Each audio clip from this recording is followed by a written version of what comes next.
Hey guys, Void of Dust Gaming here, your channel for fresh Arena of Valor content, and today we're gonna have a look at Aleister. I just happened to pick a skin with him, the Sanguine thing where he looks like some kind of demon person, and I thought that was a good occasion to give him another go. So far I have played 14 games with him, and the game that you're gonna see is 5 versus 5 people in a set queue.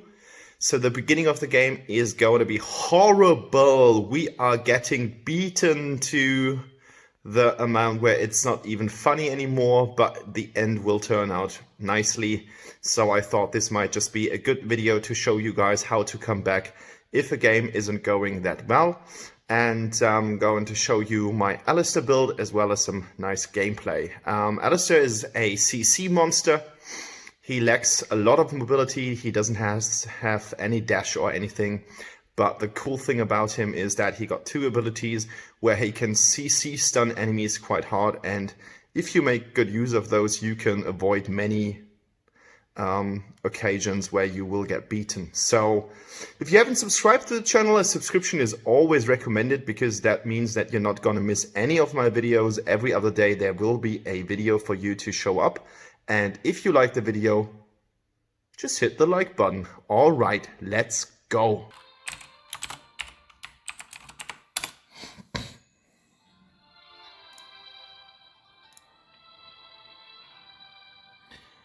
So in today's video, I'm showing you the build here, and it's kind of damage focused. There's not really that much that you can do.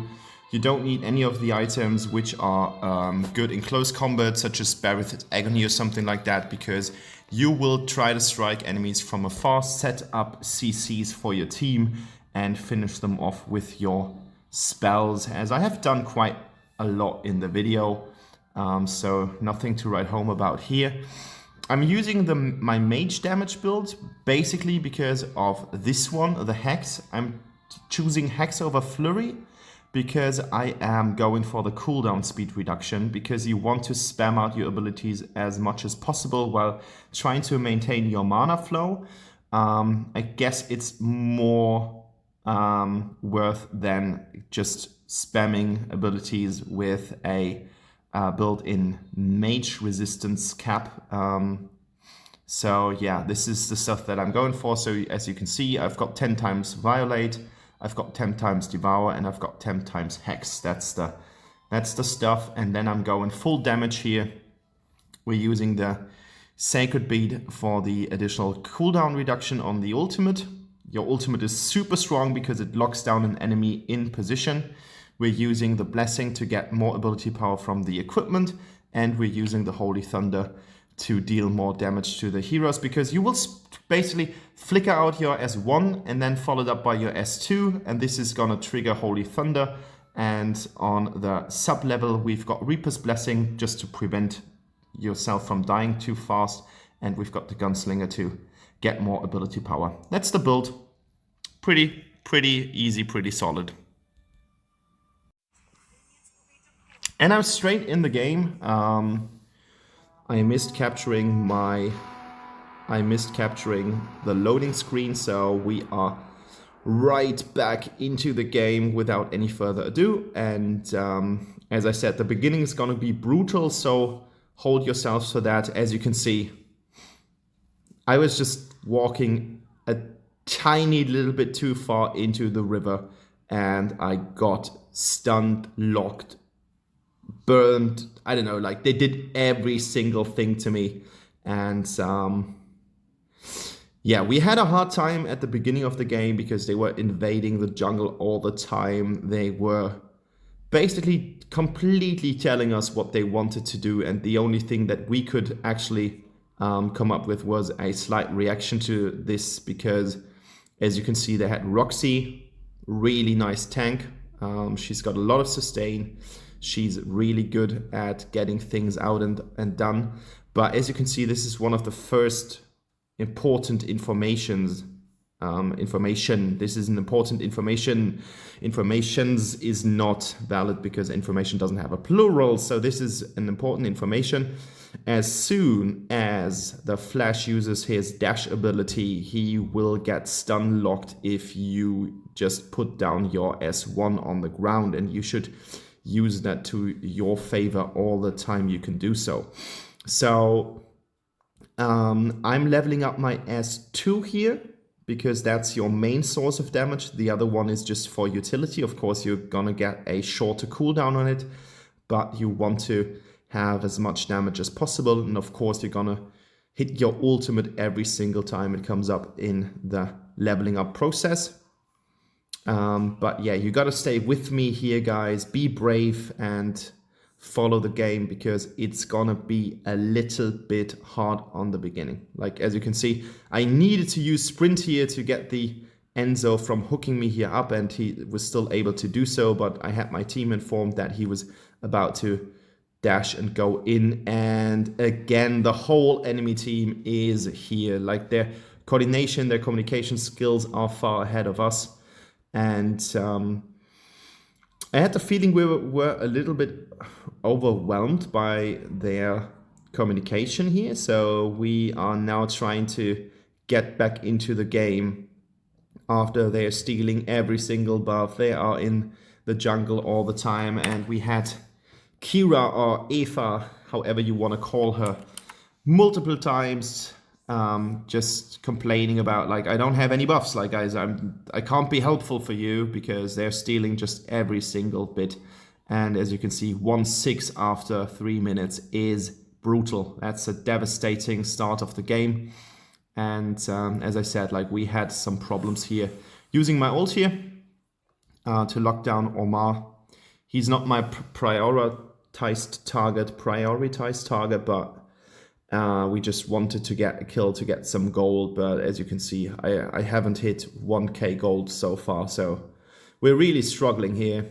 Now I finished my boots after I've got the Phoenix here, and now I need to level up for the Orb of the Magi. We tried to lock down Roxy here, but she was smelling the stinky fish and she was able to get out easily. So we are just basically running and trying to track them down, but so far we did not have the great breakthrough, the great success to do so.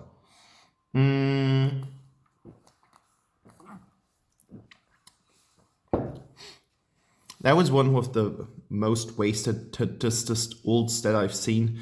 And again, I have to use my sprint to go out, but as everyone is following me and Roxy shuts me down, I'm starting the game with a disappointing 0-3. I guess many of the situations could have been played better, but in the end, the other team was just really riling up quite nicely. Like, they had a good sense of where we will be. Their shout calling was way better than ours, and therefore they are at a well-deserved 4-8. There's nothing to say against it. Like, they were just better, and that's just how games go. Like, I can't complain about it because we have been pretty much worse. Like, that's the reality of the game. They were reading our movements and they were putting pressure where the pressure was needed to be pressed. Team composition wise, I think that we would have done better with a ranged jungler.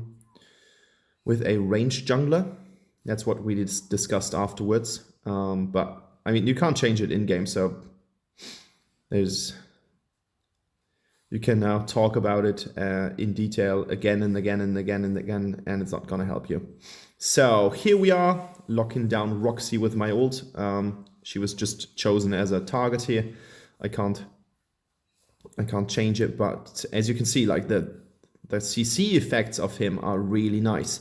And I think Valheim didn't really do himself a favor of staying here in the battle, trying to get down my health bar, because he was just so low.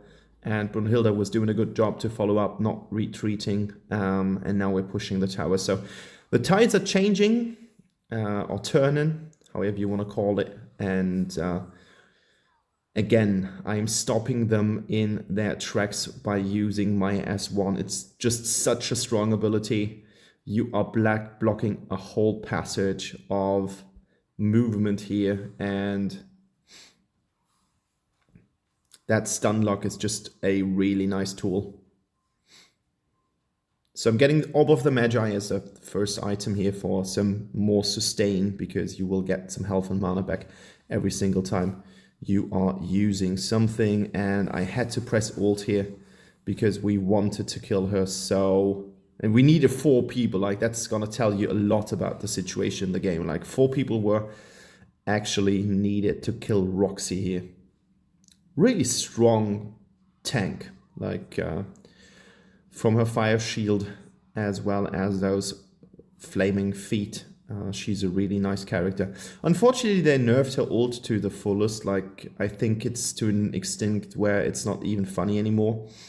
The range was better when she was coming out, and I think they should just go back and change that, because it's just like not good anymore. Like, she wants to get as many people as possible in her stuff. I was tracked her down, and my team was just able to get alive out of that barely. Like, Artar can't do anything against it. They're nuking down the tower, and now they've got him as well, because you can see his health bar is just diminishing to pieces. And yeah, we kind of fought back 9-12 now instead of 1-6, but it's still not good. Like, we need to get some more towers. Tower wise, we are a little bit behind. They've got 1 tower more, but I was positive on this side. Like, I thought, okay, we might get back into the game. We might be actually doing something. And that's the cool thing. Like, if you put it down as, because it stays, like your S1 stays a little bit in the game, you are able to use it so you can kind of cut the escape of your enemy hero. And as you can see, like, the combination of locking down enemies and Brunhilde as an AD carry is quite nice. So we should have done that more. Like, we tried to exploit it, but it did not happen all the time. But still, it's good. Like, it's useful, and therefore we wanted to use. Yeah, I'm using sprint, and that's just crazy. It can dive me right under tower. Like, yeah, I was a little bit positioning too far ahead again. Didn't teach me a lesson, so that's the reason why I'm stuck in plat and not a conqueror.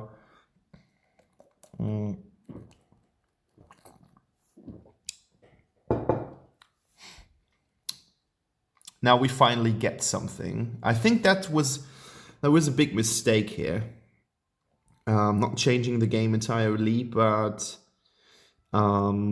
because the game was taken a little bit longer. I think they had the impression that they've got the upper hand, and kill-wise and tower-wise it might seem like that, but you don't want to make any mistakes now, because you should bring it home. Like, that's the most important thing about the game right now. And yeah, they're stealing jungle camps still, but now they're separating themselves. Like, you can see that someone is there, someone is there, someone is there. Their strategy was really nice on, like, gathering or grouping, being always a team of 4 people. That pressure was just too hard for us, because we were just like running around like crazy chicken, and that's what they were kind of using to a very good extent. And I think because now they're spreading again, I'm like my positioning is so bad, but then in the end I've got the sprint ability just to kind of get rid of that. And again, we're making use of the Brunhilde ult, but that wasn't that great. Like, we could have done that a little bit better if. But yeah, she had to position herself in the base. Like, that was crucial, because otherwise they can just snipe her off. They've got a really mobile Enzo. They've got a great tank dealing damage as well, which is Omar. Omar is kind of like a really strange hero because he's got some great tank ability on the one hand, and on the other hand, he's able to dish out crowd control effects as well as damage, and that makes him really dangerous right now in the meta. Like he's being really bad for ages, but now they kind of twisted it. So I've played him solo lane. If you want to watch that video, you can find it on my channel. And it actually worked like super well. Like solo lane Omar is destroying things. He's got crit effects, he's got everything. So he's a force to be reckoned with. And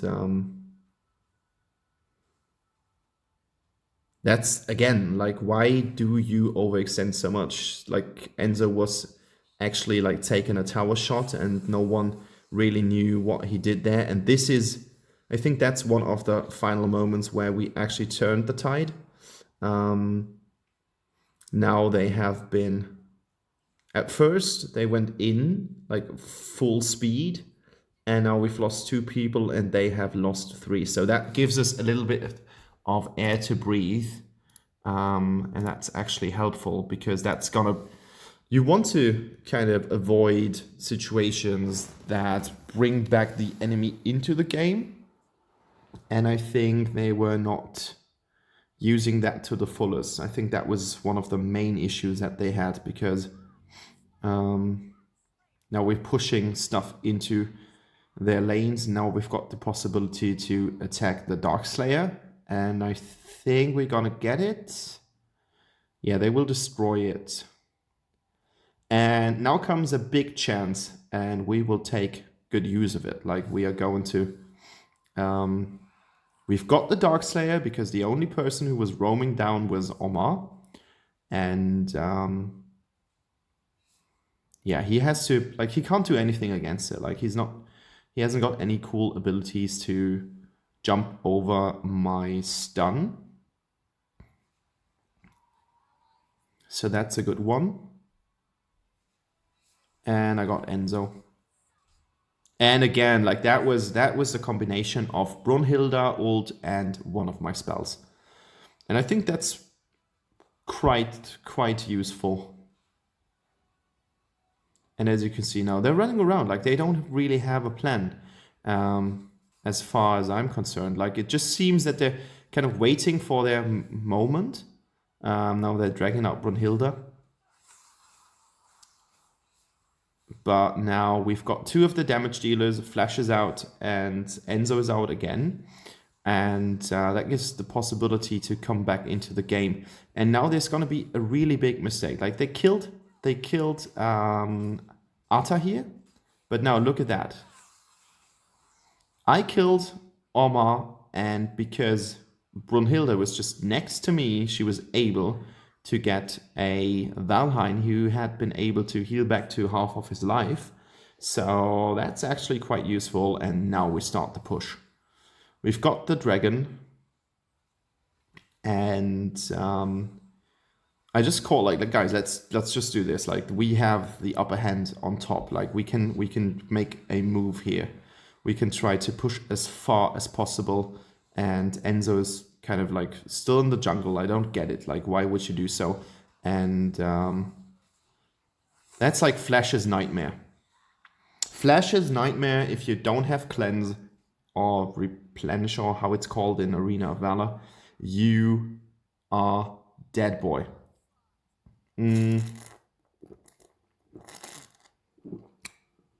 Darkslayer Dragon kills Enzo. I mean, that was lucky. But now we can have a 4 versus 3, I think, for the first time in the game. And look what my team does. There we go. Damage dealer's out, so we've got the 2 tanks left. And we've got someone to shred through armor with Brunhilde. And of course, Arduin has got like the biggest life pool in our team. So he's tanking the shit out of it. And we're able to turn it to a 24 versus 24 finally. Like, and I would not have expected that in the beginning of the game. Like We were already like, okay, can we just skip that? Like, it doesn't really work out. Like, first game of the day, so that's gonna tell you something.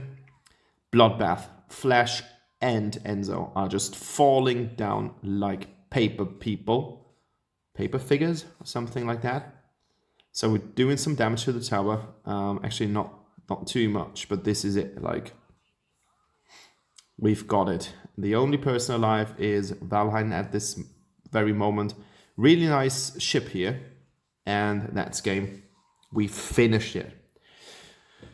So that's gonna teach you a lesson, like, even if you are behind, if you focus on the game and if you make your plays, and if the enemy, thing is, like, if the enemy makes a mistake, if you are behind, you should always try to exploit it to get back into the game. And I think that worked out perfectly in this very fresh example that I've just been playing yesterday. So yes, thanks for watching, guys. Here are the details, and that's that. So if you haven't subscribed, subscribe here, and thanks a lot for watching.